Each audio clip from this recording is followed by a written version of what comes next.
Shadows in the Cellar.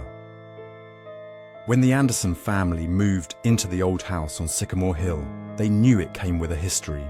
It had once been a funeral home in the early 1900s, a place where countless souls had crossed from life to death.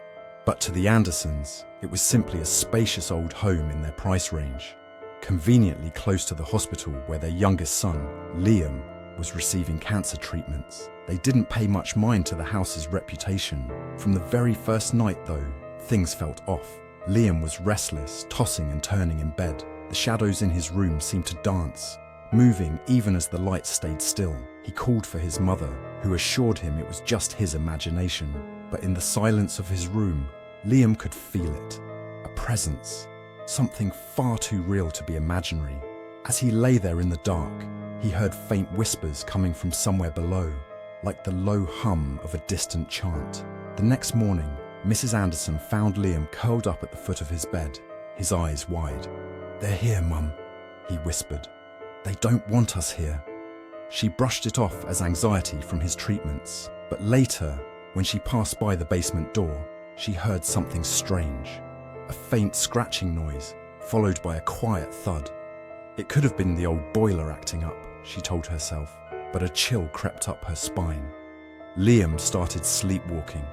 Mrs. Anderson woke up to find him wandering the hallway, his eyes open but glazed, staring into nothingness.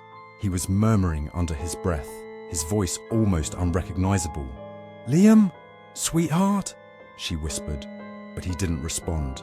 He headed straight for the basement, descending step by step until they reached the bottom. There, in the shadows, she saw it. A figure, barely visible in the dark.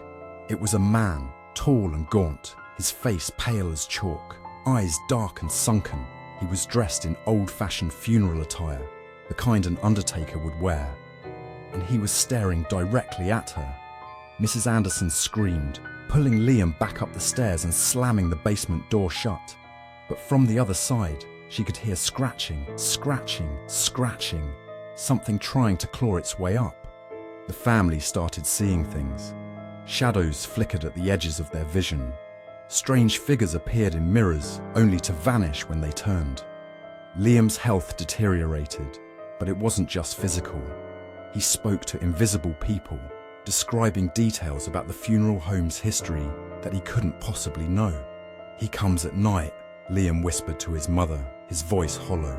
"He wants us to stay." Terrified, Mrs. Anderson researched the house's past. She learned that the funeral director who once lived there had been a spiritualist who performed seances in the basement. Rumor had it that he'd opened a portal, trapping restless spirits in the house. Liam's behavior grew worse. He woke his parents, standing at the foot of their bed with a blank, unnatural look in his eyes. "He's here," he whispered. "He says it's time for you to see." They followed Liam to the basement, where he led them to a far corner of the room, hidden behind a stack of old boxes. There, etched into the wall, were strange symbols meant to trap spirits. But as they stared, the symbols began to change, morphing until they formed one word: leave. The lights flickered, and the room filled with shadowy figures, frozen in expressions of terror. The man in funeral attire stepped forward, his mouth opening in a silent scream. The room grew colder, shadows closing in on them. Desperate, they bolted up the stairs, slamming the door behind them. They left the house that night, never returning. 2 weeks later, a realtor toured the house, showing it to a new family. "Spacious, isn't it?" she said, her voice echoing through the quiet rooms. As they walked through the living room, a faint scratching sound came from the basement. The realtor froze, forcing a smile. "Must be the pipes," she said, though her voice trembled. In the basement, the symbols on the wall shifted again, forming a new word: "Stay." When the realtor turned back toward the door, a small figure stood on the stairs, his eyes wide and hollow. It was Liam. The realtor gasped, backing away, but the basement door slammed shut, and from behind her, she heard Liam's voice whispering in the dark. "It's time for you to see us."